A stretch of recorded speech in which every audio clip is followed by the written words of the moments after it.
어느 날 갑자기 유대인들에게 이상한 소문이 들려왔습니다.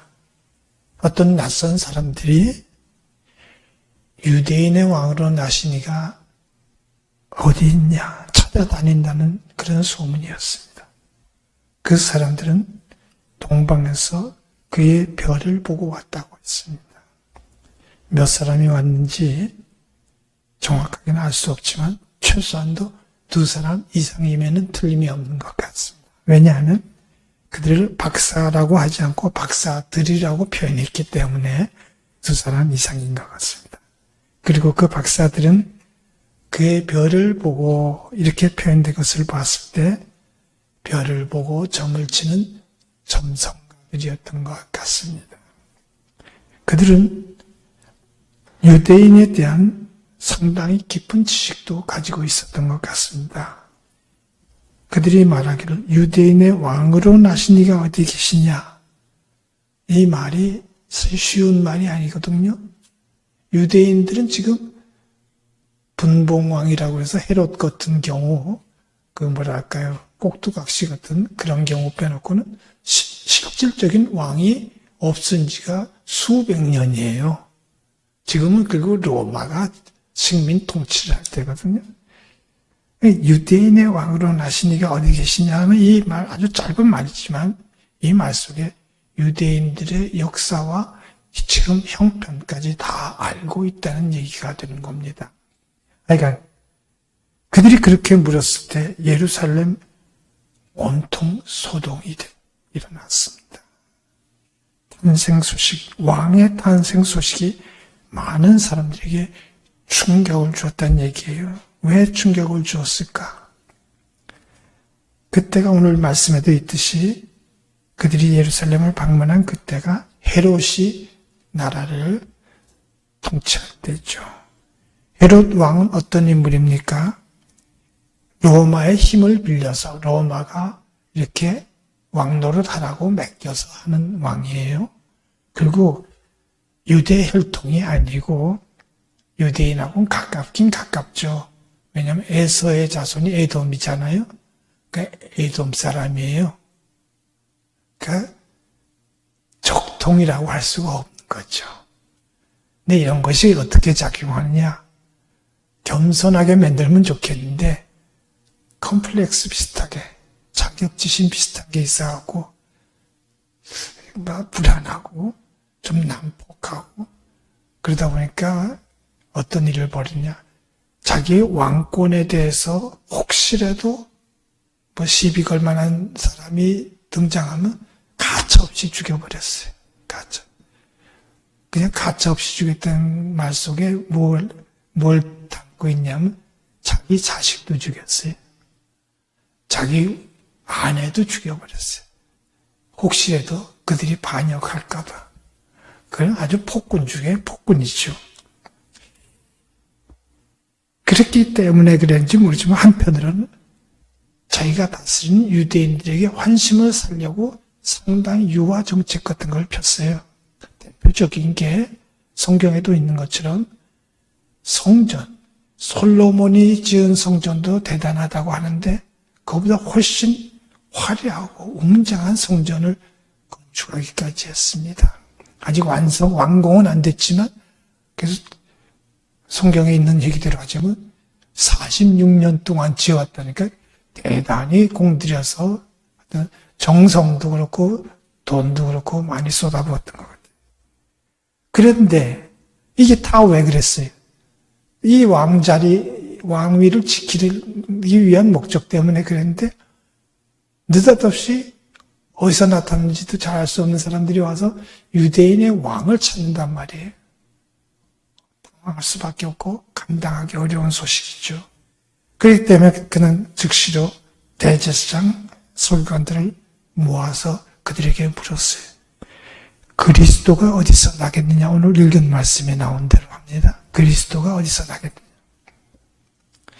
동방 박사들은 뭐라고 물었어요?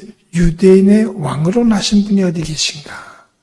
유대인의 왕으로 나신 분을 찾았는데 헤롯 슬그머니 말을 바꿉니다. 그리스도가 어디서 나겠느냐? 이미 여기서 그의 속셈을 우리가 좀 읽어볼 수 있습니다.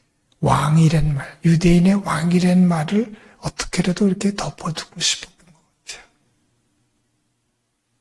유대인의 왕이 났던 말. 그렇게 물었을 때 대제사장과 서기관들은 구약성경 미가서 5장 2절 말씀을 근거로 유대 땅 베들레헴입니다. 대답했죠. 정확하게 대답한 겁니다. 그 사실을 확인한 그는 박사들, 동방 박사들 많이 불러서 그들에게 별이 언제 나타나서 그 별의 인도를 받았느냐고 물었습니다. 그리고 뭐라 그랬어요? 아기에 대해 자세히 알아보고 그 아기를 찾게 되거든 자기한테도 알려달라. 왜 알려달라냐? 동방 박사들한테 한 얘기는 자기도 가서 아기에게 경배하려고 하니까 그렇게 하도록 해달라. 그런데 뭔가 좀 어색해요. 좀 이상해요. 무슨 얘기냐 하면 진정으로 그 아기에게 경배하고 싶고 기뻐하고 섬기고 싶다면 이걸 이렇게 슬그머니 은근하게 얘기할 게 아니라 주위에 있는 사람들 모두에게도 다 널리 알리는 게 마땅하잖아요. 다 같이 기뻐하고 즐거워하고 다 같이 경배하는 할 만한 일이기 때문에. 근데 조용히 누구 들으면 안 되는 것처럼 그렇게 얘기를 한단 말이에요. 그 뭔가 음흉한 생각을 가지고 있었던 것 같은데 오늘 읽은 말씀 보니까 그 인간의 잔꾀가 통하지 않는다는 게 하나님께서 하나님의 사자들을 통해서 박사들을 딴 길로 헤롯한테 돌아가지 말고 그냥 딴 길로 돌아서 고향 가라 그러니까 이 헤롯의 계획은 완전히 무산돼 버렸죠. 하여간 동방 박사들은 베들레헴으로 갔습니다. 그리고 베들레헴에 도착했을 때 그들은 자신들이 고국에서 봤던 그 별을 다시 보게 됐습니다. 엄청나게 기뻤을 겁니다. 엄청나게 기뻤을 거예요.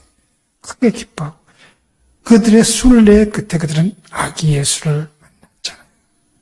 엎드려 예수께 경배하고 자기들이 가져온 보배 예물로 황금 유향 모략을 예물로 드렸습니다.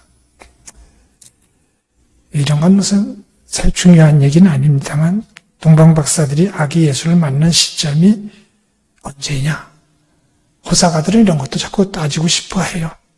뭐 정확하게 우리 성경에 나타난 게 없으니까 여러 가지 추론을 할 수 있어요. 헤롯이 2살 아래 아기들을 학살했다는 걸 통해서 이것은 적어도 누가복음에 나온 아기 예수 탄생 소식이 있었던 그 사건보다는 조금은 뒤에, 왜냐하면 또 다른 증거로 어떤 집에 들어가서 했다는 거.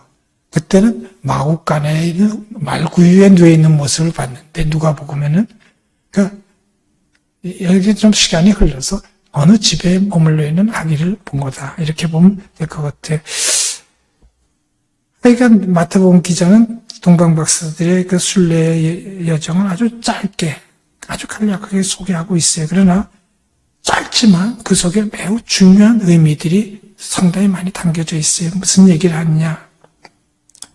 동방 박사들의 행동과 예루살렘 사람들의 모습이 상당히 비교되는 그런 모습이 그려져 있어요. 동방 박사들은 왕께 경배하기 위해서 부푼 가슴을 안고 찾아왔는데 예루살렘 사람들은 헤롯부터 시작해서 소동했다는 것은 좋은 뜻이 아니에요. 당황하고 충격을 받았고 거북한 거예요. 하나의 사건이에요. 아기 예수 탄생이라고 하는 하나의 사건을 놓고 이렇게 극명하게 갈릴 수가 있는가. 또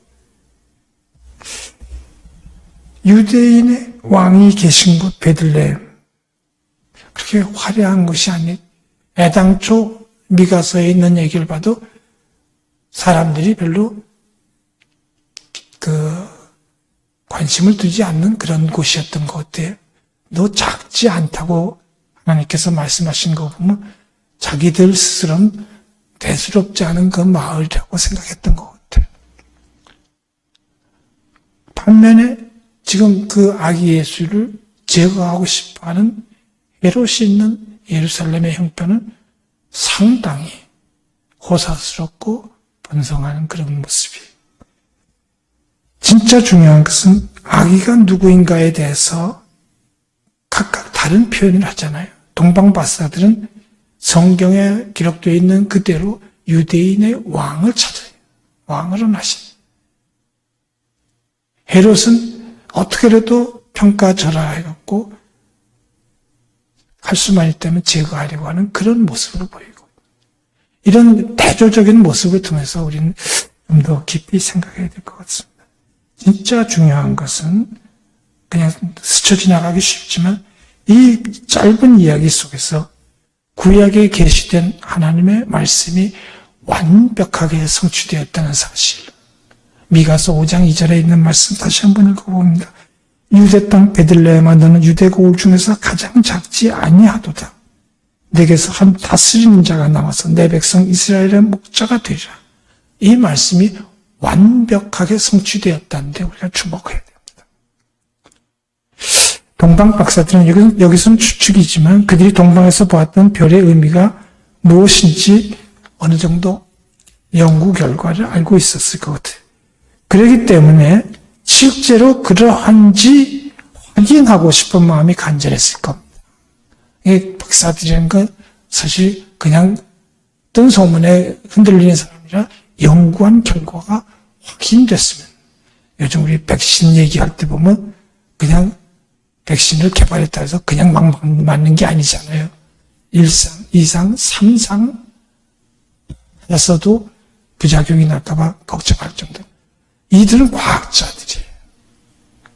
유대인의 왕이 태어났다면 어디서 어떤 모습으로 오셨는지 마지막까지 확인하고 싶었을 거예요. 그 간절한 마음이 있었어요. 우리가 생각하는 것처럼 그렇게 쉬운 길이 아닙니다, 사실은. 우리가 생각할 때 페르시아 쪽에서 왔으리라고 생각하는데 오고 가는 길이 그렇게 만만한 거리도 아니고 그렇게 편안한 길도 아니었어요. 그럼에도 불구하고 왕을 만나고 왕께 경배하고 싶은 그 마음 하나 가지고 거기까지 왔어요. 그럼 그들이 그렇게 전혀 사실로 말해서 유대인에 대해서 전달될 게 없을 텐데, 하지만 많이 생각해 보면 하나님이 일하시는 방법은 신기해요. 지금 이 사건이 있기 수백 년 전에 이스라엘 나라가 북쪽 나라부터 시작해서 남쪽 나라까지 연달아 망하잖아요. 망한 사람들을 그냥 놔두지 않죠. 포로로 잡아갑니다. 그들이 바벨론에 가서도 유대인들의 특징은 어디를 가건 어떤 상황에 처든 하나님 섬기는 도리를 소홀히 하지 않으려고 애쓴다는 게 유대인의 특징입니다. 유대인들의 특징. 아마도 포로로 잡혀와 있는 그들을 통해서 유대인들의 어떤 그 신앙, 믿음과 또 그들이 가지고 있는 메시아 대망 사상에 대해서 충분히 들었을 거라. 그런 인물 중에 대표적인 인물이 우리가 사실 한 명 정도 이름을 거론해도 될 것 같아요. 다니엘 같은 이가 있습니다. 하나님의 성령에 사로잡힌 사람이요. 세상적으로도 누구도 다룰 수 없는 뛰어난 인물이 바벨론에서 활동했잖아요. 그러니까 이 박사들이 그런 이들을 통해서 모든 정보, 지식을 흡수했을 거라 이럽니다. 동방 박사들의 이 순례의 길은 이스라엘에서 미가서에 있는 말씀은 한 왕이 일어나서 인류의 간절한 소망, 사실로 말해서 그저 몇몇 사람이 어느 한 구석에서 그저 파티나 하는 그런 날이 아니라 말이에요. 인류의 간절한 소망이 성취되는 그 사실을 보여주는 사건이다. 때문에 유대인의 왕 한 다스리는 자 이스라엘 목자, 하나님의 약속이 성취된 메시아로 이해하는 것이 가장 좋을 것 같습니다. 세상의 권력자인 로마 황제의 다스림이 아니라 하나님의 다스림을 선포하고 계신 예수 그리스도의 탄생은 그 자체가 그래서 복음이 되는 겁니다. 헤롯은 결코 이스라엘의 진정한 임금이 될 수 없는 겁니다. 아무리 폭력을 휘둘리지 않아 뭐하더라도 오직 예수 그리스도만이 하나님께서 약속하신 이스라엘의 왕이시고 양들의 참 목자신 겁니다. 그는 군림하고 지배하는 통치자가 아니라 섬김으로 자신을 내어주시는 진정한 의미의 선한 목자이십니다. 선한 목자는 어떻다고요? 양떼를 지키고 인도하시고 그 양들을 위해서 목숨까지 바치십니다. 예나 지금이나 왕을 대하는 합당한 자세는 경배하는 것일 것입니다. 그리고 하나님의 아들 예수 그리스도에게 합당한 예물을 드리는 것이 진정한 의미의 경배일 것입니다. 교회의 전통으로는 이 황금, 유향, 몰약은 예수 그리스도의 왕권과 또한 신성, 하나님의 아들이심을 드러내는 것, 그리고 중요한 것은 죽으심을 상징하는 예물이라고 교회는 여겨왔습니다. 네. 성탄절을 지내고 오늘 우리 첫 주일입니다. 동방 박사들이 걸었던 그 순례의 길, 사실 오늘 우리도 걷고 있습니다. 하늘의 별을 보며 순례를 결단하고 실행에 옮겨 하나님의 위대한 섭리에 동참했던 동방 박사들의 그 길은 오늘 우리에게도 매우 중요한 교훈을 주고 있습니다. 코로나 사태, 불안과 두려움 속에서 우리를 삶 자체를 많이 변화시켜 왔고 여전히 변화시키고 있습니다. 전과 똑같은 삶이 또 반복되리라고 생각하는 건 큰 착각입니다. 전혀 다른 삶이 펼쳐질 것입니다. 그러나 상황이나 환경의 변화와 상관없이 관계없이 이 순례의 길을 걷고 있는 우리 그리스도인들에게는 결코 변할 수 없는 삶의 원칙이 한 가지 있습니다. 그것은 바로 종말론적으로 오늘을 사는 그것이란 사실. 종말론적인 삶. 말은 쉬운 것 같지만 오늘을 사는 게 아니라 오늘을 종말론적으로 사는 삶이 필요하다 이거예요. 여러분, 우리가 고민하고 염려하는 것들에 대한 해답은 알고 보면 의외로 가까운데 그 해답이 있습니다. 그러기 까닭에 우리에게 주신 하루하루의 삶이 무엇보다 중요하다는 것을 잊지 말아야 됩니다. 각자의 삶에 진지하고 성실하게 반응해야 됩니다. 우리는 현실 넘어 하나님의 세계를 바라보는 눈, 그 눈이 필요한 시대에 살고 있죠. 때문에 모든 영역에서 올바른 삶을 영위하고자 하는 그런 열정을 우리는 잃지 말아야 됩니다. 바로 거기에 우리 주님의 인도하심이 있기 때문에 하는 말입니다. 말씀이 육신이 되어 우리 가운데 오신 그 주님, 거짓과 욕망에 사로잡히지 않고 신실한 그런 자세로 종말론적인 삶의 여정을 계속할 수 있도록 그 주님이 우리를 인도하실 것입니다. 그 주님의 은혜가 우리의 삶의 자리에 항상 넘칠 수 있기를 간절히 바랍니다.